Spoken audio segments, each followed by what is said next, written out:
Hello, I'm making this Votann video. It's been a hot minute since I made any informational updates for you guys for basically the armies, 40k, rules, or just whatever. Most of you guys have still been playing demons, a little bit of space marines, a little bit of knights. So I had a few people message me for Votann. How would you make a list about this? How would you make a list about that? Hey, I'm coming back to Votann. I hear people are playing this, playing this. Is the 3 hackathon build still viable, etc. So I'm going to make a video about Votann going through probably from the very beginning of 10th edition to where we are now. Because the history recap will be, I think, a little bit important. And you'll understand why I'm making the choices that I am and whatnot. So let's get rid of this. So let's just start off with Votann came out in 10th edition. It was super horrible because we couldn't get judgment tokens on units and all of our units were over expensive. When this was the case, I still played them because they were my fully painted army and it was Votann, right? So wanted to play it. I played it. The idea I came up with was, well, we have way less points because all of our stuff is expensive.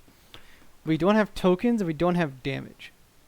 So to overcome this, immediately in my head, I thought, okay, well, let's take the sustain weapon on not only the Hecaton, but the Sagittar, and as many of us as we can to try and RNG our way through the game. On top of this, I was even taking Thunderkins with the sustain weapons. Like I would take 2 units of sustain weapons, 1 with the anti-vehicle grav cannons. The reason for that was because it was a 160 point unit I think at the time, or 150.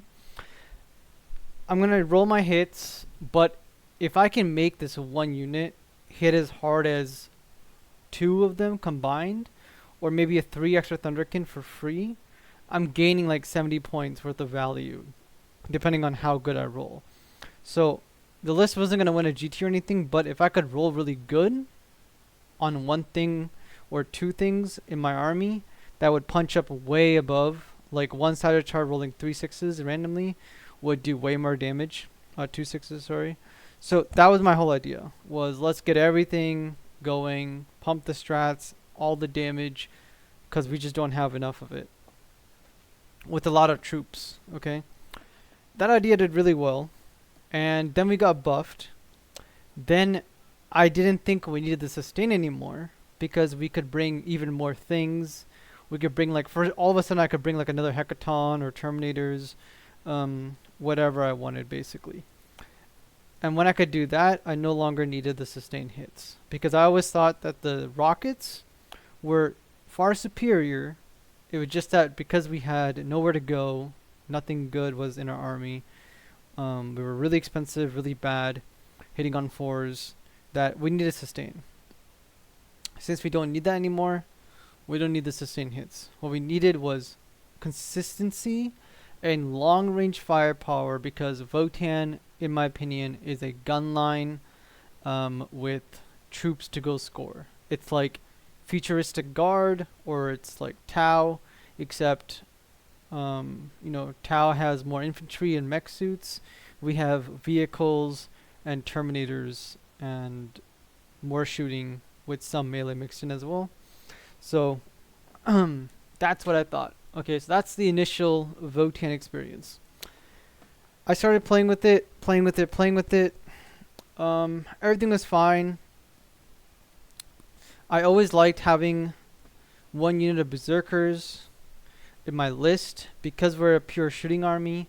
Whether you play Ultramarines, Space Marines, Tau, anything in the game, you always want to have a unit that can go deal with something behind a wall. Okay, so depending on your train format, most formats, WTC and GW, you still want something that you can't shoot the dude behind the wall, so you have to charge them, take them off of it.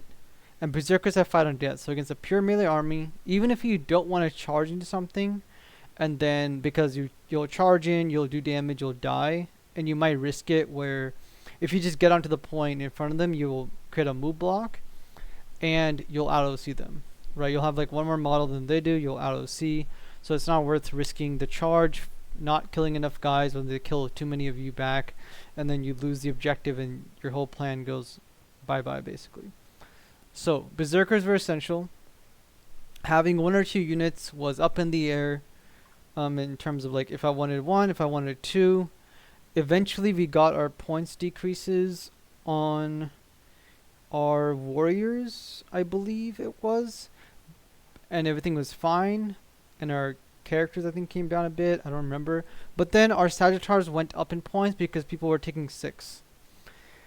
When people were taking 6 Sagittars, it was a good archetype, okay, but the Hecatons were just better, but people weren't playing them. I don't know why they weren't, but they just weren't playing them. Because the thing is that the European scene gets way more games in, has way more super majors, way more tournaments, and so the Hecaton build isn't really seen over there because they play on UKTC with open boards, where they want lots of MSU. A lot of the players in the UK Europe scene are like extremely good, and they have to work against other pro players even in their small communities because they have so many teams. Like we have Team America or Team USA, we have Team Canada if you're, you know, in the north. That's it. They have like every single team you can imagine. Poland, Belgium, England, France, like they have all of these teams, and they all reside like literally a drive away from each other. So you're always getting to fight against someone who's very good, or at least, you know, people who are learning from them, people who get to worse these other good players, and they always watch, right? Because it's basically it's like soccer to them. This is what their sport is, and there's lots of big tournaments, 800 people tournaments, like a lot of the time. So because of that, the scene is very different, and they also play teams over there a lot. So when all of this is happening, people like to copy paste lists. The 6 Alistar build is very good. It still is very good, but it got nerfed. The Hecatons became the same points value and did more damage, were more durable, so we switched over to the Hecatons. Now, big thing, okay, going back to the start of Votann. People were like, how do we... So, number 1, Art of War, Siegler, me, even in 9th edition, our best data sheet has always been the Einir Hearthguard and the Pioneer Bikes. Those 2 data sheets are the best data sheets in all of Votann, okay? Scout move, fast moving, fly, lots of shots, kind of durable, and teleports. And then obviously the Terminators have less durability this edition, but they still hit really hard, and they have grenades on every single one, so they can get through with volume of fire, and they can go punch something. So they're also very good, and they're a prime candidate for our Sustain 2 strat. So that's the European scene. People copy paste the Sagitar list. Sagitars get nerfed, so Hecaton builds start coming out. Now this is where the big divide kind of happens, where you start seeing more Hecatons, and Americans or North Americans, they love playing with big models and tanks. Okay, big demons, Hecaton tanks, guard tanks, big bricks of like whatever, triple monoliths, anything that has a big chunky tank and shooting or damage. People like to play with that. So people started to gravitate towards it. Was Triple Hecaton list very good or not? Well, it only became good because it basically didn't become like, it wasn't the best. Votann, even now, even before, it's never been the best army in the game. It's never been the worst army in the game. It's just been a army that is very vanilla, very basic, and you're just trying to play a good game of 40k to elevate your gameplay. Now it's a Xenos army, which means you have about 300 points of extra units in your list, and almost everything in your list does damage. Like all of our Sagitars or Berserkers or Terminators or Hecatons do damage, and our troops, if you want to, our troops are 50 points for 5. Now I still think that it's 100 for 10 in my eyes, but when you are breaking them into 4 Sagittars or 3 Sagittars, you ultimately get to sacrifice 50 points, and they do damage because they just go up there, throw a grenade, and you're not losing a big chunk of your army to go do that. And then our Sagittars can make them advance. They have heavy weapons, so they actually do damage, unlike Space Marines, where you walk up, shoot your bolters, and do nothing. Our troops come with heavy weapons and can throw grenades, can advance and shoot, have sustained hits, have feel no pains, have all of this stuff going. And they're T5. T5 goes a very long way. So, yeah. Anyways, Hecatons became popular. Now, people were deciding on, do we take Terminators, the 10-mans that was with the Sagittar build? Do we take Terminators in 5-mans and put them in the Hecatons so we can get max efficiency out of them? Okay, if we go back to the beginning, everybody, not everybody, but a lot of people, the top players, understood that Terminators in Hecatons was bad. Okay? The reason why it was bad is because they're 150 points, you come out, you shoot something, and you maybe kill it. Okay? Like, maybe. If you don't kill it, that's 150 points worth of Terminators that are just out there, and then they're gonna die. If you want to shoot at that same unit with a Hecaton as well, you can do that, but now you're bringing in a Hecaton into the equation, and now your Hecaton and your Terminators are both gonna die against a competent opponent. So the Hecatons would hide, the Terminators would get out, shoot something. Now this is how you get your points efficiency in Votann. When you run Terminators, you must shoot and charge. So when you can shoot something and kill it or hurt it, then charge something else and kill it, and then maybe move block or whatever you want to do, that's when the Terminator's value was great. The issue with this is when people are running 3x5 in Hecatons, that's like a huge portion of the list. Okay, that's 175 points per thing. Okay, so that's 1,000 points of your army right there. I don't want 1,000 points of my army to be 3 transports with dudes inside. That's not very good. So my ultimate takeaway was that was not good in the first place. At the very beginning, it was not good. During the middle, after people had tested, it was not what was winning tournaments or doing well at tournaments. It was not taking to like WTC, and after that point, people just jumped on it all of a sudden because they chose to. Okay, there was no real reason of like the Hecaton's points went down, the Terminator's points went down, or anything crazy like we got updates. Nothing really happened. In fact, the Terminators got nerfed from 10-mans for 10-mans. Then the 5-man became cheaper, but it didn't matter. So anyways, so that archetype to me is not very good. If you run a 5-man Terminator squad inside a Hecaton, it's okay, but you really have to think deeply about what you're trying to do and why you're doing it. And how much, like how many points you're going to put into Terminators. 3x5 into Hecatons? No. So what you do is you take one Hecaton, then you take a 5-man Terminator unit you start inside the Hecaton with a champion. So the champion can disembark, you get an extra movement on your Terminators 8 inches, then you can go shoot something and charge something else. That's okay. And then you're also getting the +1, -1 to wound because the Terminators have a character attached. That's like perfect efficiency. That's good. But when you're doing it ×3, that's very expensive. So most of the good lists right now, most of the good lists before were like 1 or 2 Hecatons, 1 or 2 5-man Terminators, depending on how many Hecatons you take, how many other things you take, and if you're running a 10-man Terminator break or not.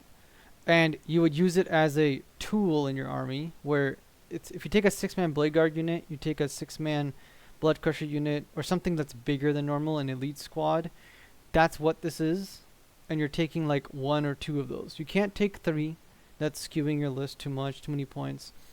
And so you would run back on the Hecatons, but one of our other good units was the Hecaton. So you really had to think about, is it worth it to take 3 Hecatons? The answer was basically yes. 2 was like ideal, 3 was like why not, especially in teams. But the Terminator part of it was bad. Okay, so everybody who's running 3 Terminators in hackathons wasn't good. Now, there's another list archetype that we need to talk about, which is the bikes. I ran the bikes to my success at the GT. I ran bikes during 2 online team tournaments. I 20-0'd every single opponent that I played against, whether they were WTC players or they were, just tournament-ready players with teams and stuff. A lot of people, like when Necrons were all over the place with Catans and all of this stuff, and Tau was very powerful, their codex come out. They paired those armies into me because I was the first defender. Votann is a very good first defender. And I would just 20-0 them because taking 42 shots from bikes with sustain 2 on a judgment tokened unit means that the Catan just dies. And I'm pretty confident that our bikes also have the grenade keyword, which I have maybe used once or twice. But yeah, they would just kill a Catan, and then you would kind of just do that to all the Catans all at once, because you have so many small units with lots of guns, and everything adds up. And then of course the Grim Demeanor unit ignores modifiers and hits hard with the Terminators, so that was good too. So, the bike list. The bike list is very good. I think it's kind of building up a little bit of popularity more recently, because people have started to learn that, okay, we take the standard list of like Hecaton, 10 Terminators, or split them into 5 bands. We take this 3 to 4 Sagittars, 40, 2 times 10 warriors to split them up into Sagittars. We take 2 units of Berserkers or 3. We take like 1 Jaeger unit, and then we're taking a 6-man bike squad and 2 times 3 bikes and like less characters. That's like the typical list. And what they're realizing is, well, the 6-man bike squad has a strat refund on a 5+ if you're lucky. But it does come up the more you play with it. If you run 2 times 6 bikes, it comes up at least once a game pretty much. Because armor contempt or white armor or that or any other strat that you want to use on it, shoot back, etc. The other thing is that it does a lot of damage and it ignores cover. So the bikes are basically extremely, extremely good. They're as good as a Hecaton in shooting when a Hecaton rolls like all hits. Okay? If it rolls 2 4s and you get sustained on both shots, that's pretty much how good a bike unit is, and it's cheaper. It's less durable, but it's T6 with a couple wounds differences. It's quite durable, quite cheap for how much damage it outputs, and it can clear horde armies as well. So it's very, very, very good. Okay, so that's the other archetype of Votann. Okay, that archetype is not being seen overall. People don't know how to play the bikes. Most of you that are going to listen to this video or play Votann, you've struggled with bikes. I've taught you how to use bikes. And if you watched my Votann interview on Votann versus 40k, even in those games with 15 bikes, I was just using them to screen my backfield until the very end of the game, where they would shoot out and shoot at something, or if my opponent overextended against me, they were basically backline in my backline, just shooting all 6 bikes into whatever just charged me, right? And then that's all they would do. They would wait till the end of the game. They're basically a teleporting tank with 42 shots attached to it. So it's like a repulse executioner or a huge 2 hecatons strapped together with lots of guns shooting into something, but then it can teleport every single turn. So it's very good. Okay. That's the bike archetype. Now, another archetype that we haven't really talked about really is the Berserker archetype. Now, this archetype is not something you should copy and paste. This archetype, when you're running 20, 30 Berserkers, okay, it's not very good. I'm going to say it now, it's not very good. It is a teams style list made for teams. It is also a list made for specifically WTC formats, because WTC format has no windows on the big L's and is pretty much like more on the heavy dense side, and so there's lots of walls, and there's usually an objective behind a wall that you just plant your army behind and you hide behind it. And so people can't charge your berserkers because berserkers will kill them. When you stage up with the Hecaton, you can charge them. If they have a wall that they're hiding behind, you need something to go charge and kill it, which is what the berserkers are there for. This is also during when custodians were like a lot more popular, although they're always kind of popular. The berserkers have damage 3. They're the only damage 3 in our entire army, pretty much. That's worth talking about. And we need it to break those breakpoints where our Terminators with AP 0 and our Warriors and our Sagittars can't really get through. This is also why I run the rockets on the Sagittars, because the Sagittar rockets are damage 3 for AP 3, and it just doesn't work. Okay, so the Berserkers, do not run 30 Berserkers, run, I would say, 2x5, or if you really want to, I would run 2x5, and then once you're like more of an expert with Votann, I would go down to 1 unit. At that point, if you're running 3 units, it's perfectly fine, but I would really recommend that you stick with 2, and that you switch to having 2 E-champs standing next to each other. And for 120 points, they're a little bit more expensive than a unit of Berserkers, but they have an invul save, they're characters that hit on 2s, they have mass hammers or axes, or one of each, and they do more than the charge, and they're reliable. So if you run that, you run 2 of them together as if they're a unit, and you move them around the board. You go charge something with both of them. These are solo E-champs, and they'll go do a bunch of damage. And in my list, I ran 2 units of Berserkers, and my 3rd unit of melee guys was the 2 E-champs that would run up and then charge and deal with people. And they had the enhancements of like revive and all of that.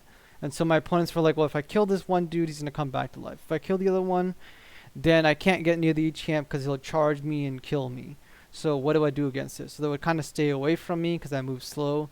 They would shoot me, and they would have a hard time thinking about, do I kill the guy who's going to come back to life, or do I take care of the one dude who I know I can kill? And that's when I would be like, okay, I don't care if you kill a 60-point dude with a 2-up save. Hell, I might even pay Armor Contempt, Void Armor, or even save a CP reroll here, because usually Votann, those guys go out after you've gained all your extra CP from killing your early judgment tokens. And so you have a bunch of CP to burn on your go turn or after your go turn. And while they're doing this, they still have to worry about your 10 Terminators, your Hecaton, your Sagittars, your bikes. So it can be troublesome. And your Berserkers. So I suggest doing that. The other thing is, if you're going to take 10 Berserkers, don't take them into 10-man, take them into 5-mans, because you can just combine the 2 when you're going to charge 1 unit and charge it with 2 Berserkers, gives you the same damage output, etc. But having 2 is nice because the indirect weapon, you now have 2 chances to try and get a hit off with the 4+, and you have 2 Berserkers in 2 different locations doing work. Cool. Besides that, there is the final archetype, which is Warrior Spam. The beginning of 9th edition, when the Votann Codex had come out, but only with the army set, and nobody owned the Hecatons and the Sagittars, people were just running a lot of bikes, a lot of warriors, and in this edition, you can still run 40 to 60 warriors if you wanted. Siegler just posted a video running 30 warriors, right? That's a very good thing. Instead of taking more Berserkers, you can take another unit of warriors, have more play with OC. You can give them swords if you want some combat. But yeah, so they're pretty efficient. And more screens. Votann love having lots of units, so it's really nice for us to have that. And that archetype is very good. If you play with that archetype, I think going fixed is the best, because you have so many units that you can just kind of run up the point, do cleanse, do actions all over the board, and score all your points. And your opponent has to keep dealing with 5 dudes, while if they try to overextend or come attack you with a bigger unit, that's when your Terminators, your Hecatons, your Sagittars can all move on to that enemy unit and just blow it off the map, and then you have your extra unit of warriors screen again, and your opponent's going to be in a tough position. It's not the best list, it's not going to go win a super major or anything, but it is a archetype that exists. And I think in 40k, just because something isn't in the meta, people forget that it exists. An example of this is the Yinkarn fastball in Eldar. when Eldar got nerfed, people for some reason just stopped playing the Yinkarn. They stopped playing the Avatar. They stopped playing the big tanks that shoot through each other. Right? So I don't understand why people do this in 40k. In traditional card games, that's not what happens. In traditional card games, people, if you enjoy a certain archetype of a deck or an army, you kind of stick with it, or you play all the different archetypes depending on how you feel that day. If you're going to a heavier tournament, you kind of cook something up or adjust a little bit or play the most meta thing.